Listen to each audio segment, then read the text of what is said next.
Good morning, gardeners and homesteaders. Welcome to another edition of Sandy Bottom Homestead. I'm so glad you could come by and join us. And just so you know, I view you all as friends and I welcome you to our property today.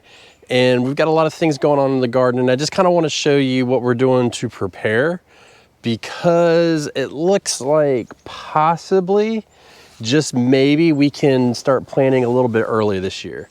So I'm not quite sure yet, but we'll see if that's going to be the case, and we're preparing for that as we speak. So I don't know if you saw the short that I put out, but we have this little foldable chicken coop here, and I turned the soil over just with a shovel, just kind of basically turning it lightly, pulled all the lines out because I've got to repair one that a raccoon ate.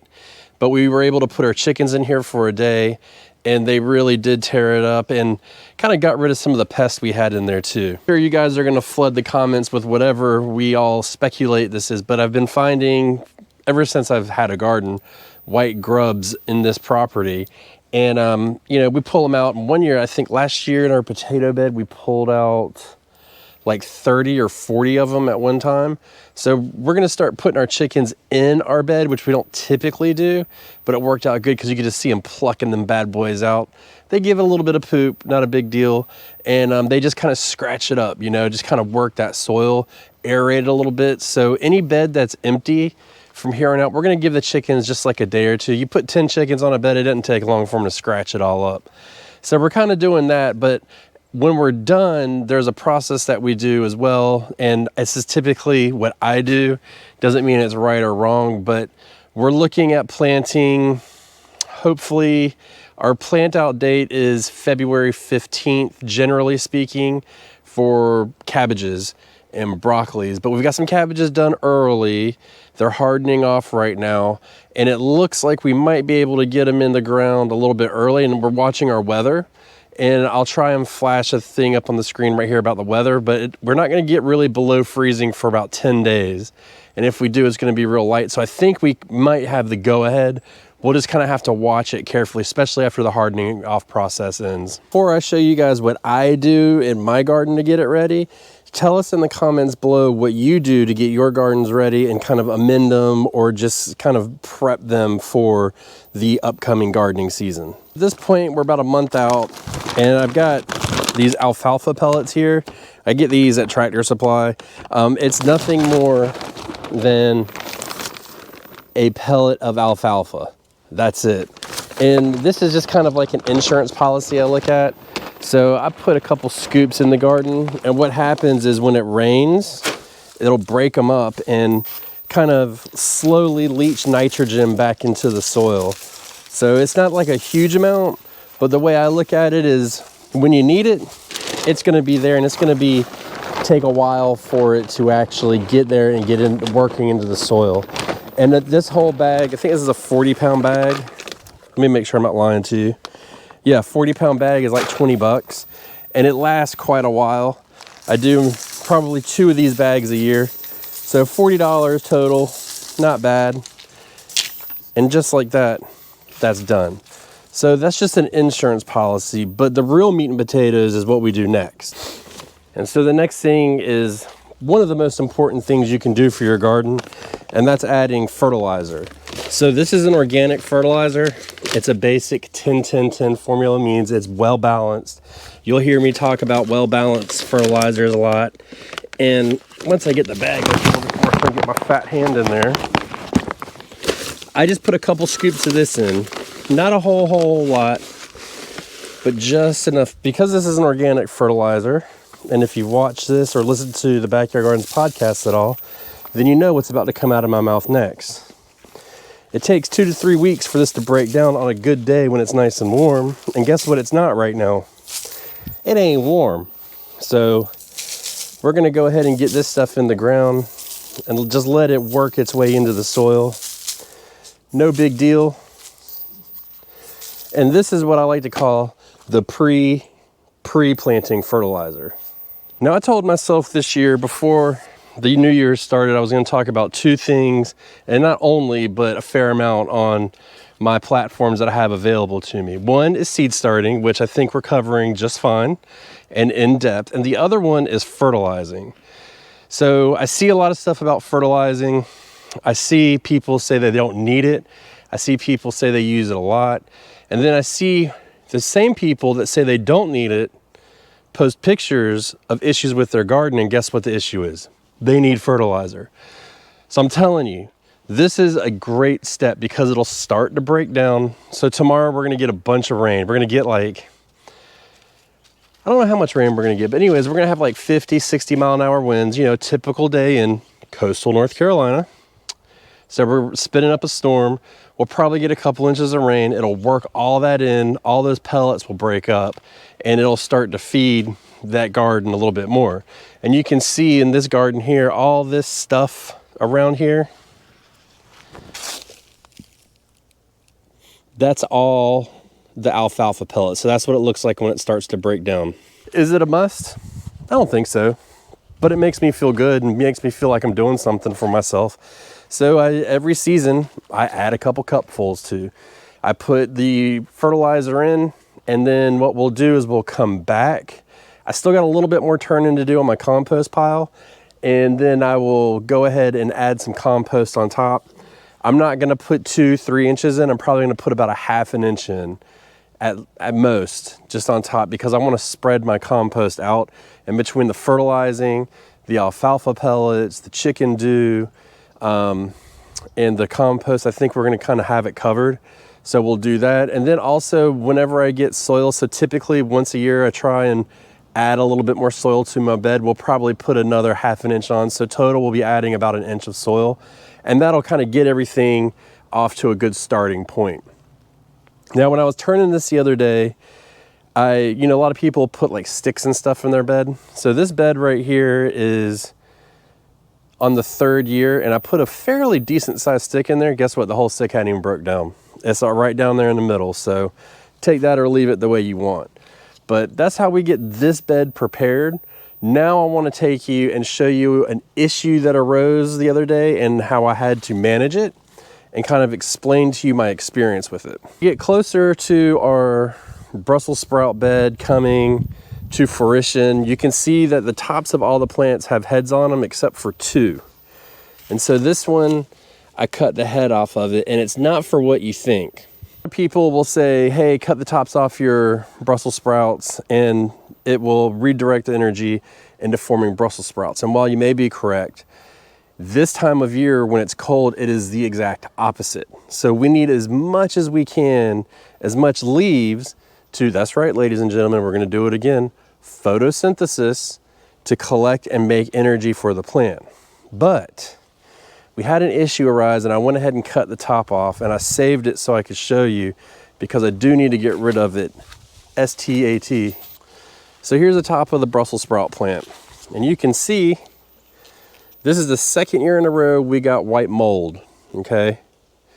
Now in my area, this isn't the end of the world, but it will jump from plant to plant to plant and end up infecting this whole bed.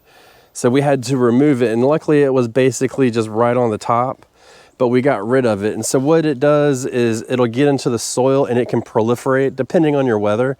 For us, we get so hot and dry in the summer, it has not been an issue. We had the same thing last year with our failed Brussels sprouts. Hold on, let me get this out in the woods real quick where it's away from my garden. In this bed over here, so, and what is the failed broccoli bed, and I kind of panicked a little bit, but we were able to get it out. It was so hot and dry. The spores couldn't make it through the winter. We've seen no issues with that, but we did remove that from there. And this is a typical thing that's happened with our Brussels sprouts now 2 years in a row. But this year we caught it early because I knew what to look for. I was gonna come out and start thinning these a little bit because I'm getting a little bit anxious. And you can see like this plant right here, it's got a couple sprouts on it, but it's so small.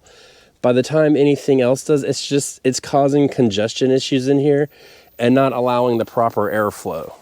I have gone out and I've trimmed some of the leaves off the bottom, created a little bit of airflow, but I want to leave as many leaves as possible because the sun's really low right now and it needs as much as it can in order to keep it going.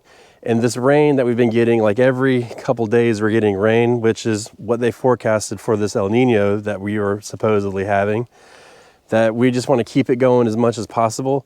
So we're just gonna have to manage it and do our best. And I think the next course of action is taking out those ones, even though I wanted to see how the heirlooms are gonna do versus the hybrids. But the ones in the back row are the heirlooms that were planted 3 weeks before the hybrids and are a quarter of the size. They're just gonna have to go. They're just not cutting the mustard this year. I mean, sincerely, I'm telling you, it's not working out, and it's causing an issue at this point. So if the whole bed was heirlooms, it wouldn't be a big deal, but because it's not, and they're undergrown, and they're not developing as fast, I think we're gonna have to cut them. No big deal. So we've got 24 plants in there. We take out 8. You know, we've got plenty, and we're probably even gonna take out a couple more to give space and more airflow. So it's just managing it constantly. And the only way I caught it is by going out and looking in the garden. I don't care who you are, you cannot have a garden and then be like, I haven't been out in my garden in 6 weeks and everything's fine. Look, that's not how this works. You gotta get out there and you gotta just look at your garden. You got time, turn Netflix off. Hell, turn this video off and go look at your garden, come back to it. I mean, whatever, it takes a minute to walk around. I legit came out here and walked just like this. Oh look, that looks weird. I need to look and see what that is. That's white mold. Let me get my clippers, clip, walk away. That's all it took. You know, I mean, it just takes a second, and what that did is that eliminated me massive headaches in the future. Next bed to put the chickens on are gonna be this bed right here, and you can see where there's not plants, I started just lightly turning the soil over, and I wanted to get that chicken doo-doo I put on there just worked into the soil a little bit, so when I do put the plants in, it's not gonna sit right on the roots. But we're gonna do the same thing, and you can see here, look at that, just like this. There's that white mold. And so this indicates a weak plant, too much moisture. That's just got to get out of here. End of story. And if this has touched any of the soil, that's got to go too. But see, quickly you can look, no more. Weather on a cold period like this, that's the name of the game, you know what I mean? So it's the second time I've seen it in that bed, but it doesn't surprise me. And it'll be just fine because again, that bed's now sitting empty, so it can't really fester that well. And when we turn that soil over, all the water retention stuff will just get worked back into the soil. So I digress. This weekend, we'll do the same thing. We'll put the chickens out here. I already did put the alfalfa on here, so I want to turn it in so they can't really get to it as easy, but I'm going to do another layer on top because this is where our corn's going to go this year. I'm 90% sure. So when we put our corn in, we want as much nitrogen in the soil as possible. So this will just kind of get this area up and going. And then the other bed is this one. We're working through it. I've got to do another lettuce harvest actually today. And next time you see this bed, it's going to be significantly more empty. We're going to be putting our potatoes in here, our Irish potatoes as they are so called. We're going to be putting those in here in a month. So we want to go ahead and get those cleaned out. Same thing, amend that bed, get the chickens on there, get them working it as soon as possible, and then just kind of let it sit for a little bit, pre-fertilize it, rerun the lines in it, and get it planted. So we're coming up really fast, and I'm recording this video before or earlier than it comes out, so you can see by the time you see it, it's probably just right around the corner. And on that note, I typically upload 3 videos a week. And in the winter, I drop down to 2 for a little bit because things are slower. But it's not really slowing down much this year because I'm doing so much seed starting stuff. So I want to continue. I'm going to do is try and get them out to you as fast as I can to keep you guys up to date. And if I'm doing it in my garden, I'm showing you what I'm doing because I think that's the best way for people to learn instead of people preaching to you all the time. I got to practice what I preach, you know what I'm saying? So that's just kind of how we're going to work it. And then the other 2 beds that we're going to do pretty rapid succession is this bed and then this bed back here. And I need to fix that, but we're supposed to get high winds tomorrow, so I'm not going to waste my time. Closer to the season, we need to work our beds. I can't tell you and express to you how important it is that you're actively working your beds and getting them ready, pre-fertilizing, amending, mulching, turning, getting ready. This is what's going to make or break your garden this year. This time and what you choose to do in the months and weeks before spring are what will make or break your garden. You don't believe me? Test it out. I know from experience. So I've done it before, but you got 2 beds, don't amend one and then amend the other. See what happens. You're going to be surprised, because this is where it all begins, and this is the most important step for the year. Goodbye.